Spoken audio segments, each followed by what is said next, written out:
Hi, Isa. I hope you're having a great week. It's Mrs. Bojo here, and I just wanted to check in with you and give you a little bit of information about Brown versus Board of Education. So let's get started. First of all, Brown versus Board of Education, you've probably heard of before. It was a really important Supreme Court decision. And the lesson question for this lesson, and this is actually a series of lessons that we're going to kind of condense, is how can you use background information to evaluate Supreme Court decisions? And when we say evaluate, we mean to decide, hey, is this a good decision or is this not a great decision? So the idea of the Supreme Court, of course, you probably know, it's the highest court in our land, and it's basically there to determine whether laws and things that are happening in the U.S. are actually consistent with our U.S. Constitution. And that's like the Bible for every law that's made. And the Supreme Court has the very important power and also responsibility of deciding whether people are doing what we call constitutional things. So, is that consistent with the Constitution? So you probably know that though slavery ended in the 1800s, prejudice did not. In fact, it's still something we're dealing with even today. There's an important differentiation between de jure and de facto racism. These are Latin terms. De jure means by law. So de jure, after the 1800s, African Americans had equal rights and deserved equal protection. This is what the law said. However, de facto, in fact, a reality, they were not treated equally, as I'm sure you know. There was the practice of racial segregation, and that's separating the races in places like bathrooms, businesses, restaurants, public transportation, churches, everything. And that was happening especially in the South, but it was also happening even here in California, if you would believe that. And then there were Jim Crow laws that limited the rights of African Americans to do things like own property or even to vote. And then you also had laws in some states that even prohibited people of different races from getting married and even arguing in favor of equality. So even their First Amendment rights were being violated, in my personal opinion. So in 1857, there was something really important called the Dred Scott decision, and this was also a Supreme Court decision. Now, you need to know that Dred Scott was a slave whose master moved to Illinois. And it's probably important that you know what he looked like. Oh, that's not him. There's Dred Scott. So here's Dred Scott. It's kind of important. I'm a visual learner, so I like to see what everybody looked like. Dred Scott was a slave, and he and his master moved to Illinois. Illinois was a free state at that time, so Dred Scott argued quite reasonably that since he was in Illinois, he should have his freedom because in Illinois it was a free state at that time. In fact, he also argued that his wife and his children should have freedom. But at that time, the court decided that he could not be considered a free citizen because he wasn't even considered a citizen back then. African Americans were not considered to have citizenship status at that time.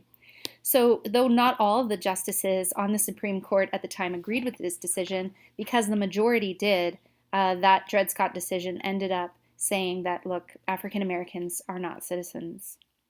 So, fast forward a few years, and we see 1865, we see the end of the Civil War and the passing of the 13th Amendment. So, that effectively ended slavery, and it applied to all the U.S. states. So, that meant that slavery was no longer legal. However, there were still some people who were saying, okay, well, maybe African Americans aren't slaves anymore, but they can't really be considered citizens. Well, that's why in 1868, the 14th Amendment to the Constitution came about, which defined who was a U.S. citizen, and that included African Americans in that definition. And they laid out that African Americans, in fact, all citizens, were guaranteed equal protection under the law. And that's an important phrase for you to know, equal protection under the law. That will come in handy later. So in 1896, there was another landmark court case, and it was called Plessy versus Ferguson. Now, this is a really interesting one because Homer Plessy, and here's Homer Plessy, he was actually what people called octoroon, which is kind of a horrifying term now, but he was 7/8 white and 1/8 black. And he was riding in a train car that was specifically segregated only for white citizens. And someone found out that he was part black. Now, he doesn't look part black, but someone called into question his racial identity. And when the conductor asked him, "Sir, are you a black man?" he said, "Well, yes, I am." And he was asked to leave. In fact, he was arrested. There was an undercover police officer present, and the conductor asked that man to take him under arrest. So, as you can imagine, this was kind of a horrifying situation. Homer Plessy, who was riding in a white passenger car, most people would not even have batted an eye at it. But at this point, he sued. He said, "This is unconstitutional. Even if I am part black, I'm still considered a citizen. I'm still considered worthy of equal protection under the law." Well, it went through the local court, the state Supreme Court, and then it went all the way to the Supreme Court. At this point, the court's official opinion was that separate but equal arrangement for the races was constitutional, that it was okay to say, look, we want white people in this car and black people in this car, as long as it was separate but equal. So that's really, that phrase is another important phrase. That became the law of the land. From then on, people who wanted to segregate their shops or their hotels or their restaurants could justify that and say, well, I only want black people in this part and white people in this part, but I'll keep everything equal. Well, the problem became, of course, that separate arrangements made for African Americans weren't always equal. Sometimes the bathrooms were filthy, or they didn't have enough bed sheets, or things like that. And because of that, obviously there was a lot of discontent that came along with that, and people began to realize that this was just another form of racism and inequality. So by the time the 1930s rolled around, racial segregation was really common in the South. State laws separated blacks and whites in places like churches, restaurants, bathrooms, and schools. And of course, public transportation like trains, buses, and all of that kind of thing. So in 1939, the NAACP began to present legal challenges to segregation. The NAACP did at that time, and still does, stand for National Association for the Advancement of Colored People, and that was the preferred term for African Americans at that time. And the NAACP lawyers began to sue in courts for the rights of Black Americans. So there were a lot of people who were being treated pretty terribly at that time, as you can imagine, and people who were interested in setting a legal precedent and making a point and trying to use the justice system for what they saw as true justice. They started to work with the NAACP in the 1930s. Well, by the time 1952 passes around, class actions lawsuits from several states led to the Brown versus Board of Education Supreme Court decision. And what I mean by class action is that families in several different segregated states were suing for a chance for their children to attend white schools. So these were African American families who were saying, look, my child is in a rundown school with terrible old textbooks, not enough desks, not enough school supplies, and really low quality teaching, low quality curriculum, and the buildings are run down. And I want my child to have the very best. I want my child to have a good education, and they're just not getting it. So it was separate, but it was definitely not equal. So there were many families who had obtained legal help to start suing, and they took that to local district courts, they took it to state Supreme Courts, and then they took them all the way up to the Supreme Court. And that all of those families became a class action, one big class action that was under the umbrella of what we call Brown versus the Board of Education. Black schools at that time were run down and had inferior textbooks and supplies, and there were even in segregated states laws that said that it was illegal for textbooks and other supplies that had been used in a black school to be used in a white school and things like that. So just really ugly racism going on, and definitely families were very concerned about this, obviously. So there's something really important that I want you to know about reasoning. There are a few different kinds of logical structures to arguments, and one of them is called inductive reasoning. And when we induce or when we use inductive reasoning, this is the kind of logical reasoning that we're talking about.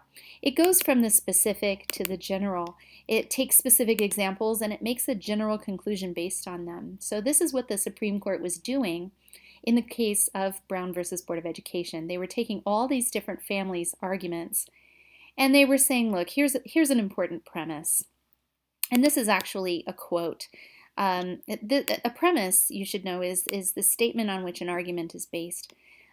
So if I'm saying, that, hey, education is really important, therefore we should offer education to all of our students equally, that means that I'm using that premise to help support my argument.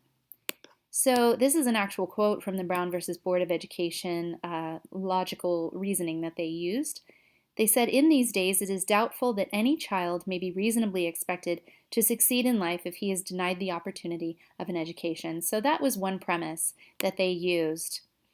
They said, look, children are important, and this is a major paraphrase here, but they said basically, children are our future. Education is important to the child's future. And based on the legal precedent that had already been made in things like the 14th Amendment, Black children deserve just as much protection as white children or any other race. And of course, now we're learning by all of these class action lawsuits that Black schools are at that time, or were at that time, inferior to white schools. And all of these premises led to the Brown ruling, which is what we call the conclusion. So in an inductive reasoning situation, you've got all these premises, and they're leading you to your conclusion. And if those premises are valid and logical, then you can make a pretty great inductive conclusion from that. Now, to be valid, a conclusion must follow logically from those premises. You have to ask, hey, are the premises true? Is it true that all children are important? Is it true that education is important to a child's future? Is it true that Black children deserve just as much protection as white children? And are the Black schools really inferior to the white schools? So they investigated those things, and it actually took them a couple of years. It started in 1952, and they had their ruling by 1954. So they actually did look at this for a couple of years. It was a very intense investigation. So in order to be valid, a conclusion must follow logically from those premises. Are the premises true? Do they necessarily lead to that conclusion? And are they strong and convincing? These were all the things that the Supreme Court justices decided and considered when they were making their ruling. Well, spoiler alert, the Brown versus Board ruling in 1954 did finally decide that separate but equal is not at all equal. And basically, this became the law of the land, because when Supreme Court rulings come down, it applies to every state in the Union, not just the state from which it came. So it ordered effectively all schools in the U.S. to be desegregated.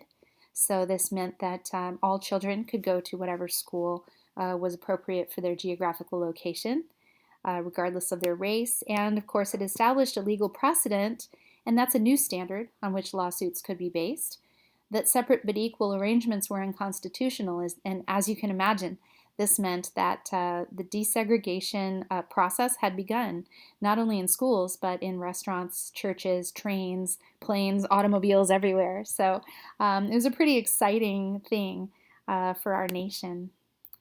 So when you get this, and I think I sent these to you on Schoology, I'd like you to follow this link. And I want you to read the Brown versus Board of Education ruling.